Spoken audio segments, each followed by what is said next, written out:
Hi, let me show you how to enable Face ID in Photos app on iPhone. For that, we are going to start with opening settings. And now you need to scroll all the way down to find this last section, apps. And in the list, search for your Photos app. Great. And now, of course, if you set up Face ID in settings, then if you scroll down, you should see this option to use Face ID.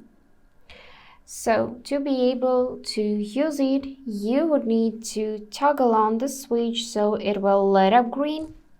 And now you can use it for hidden folder and recently deleted. So let's go in Photos.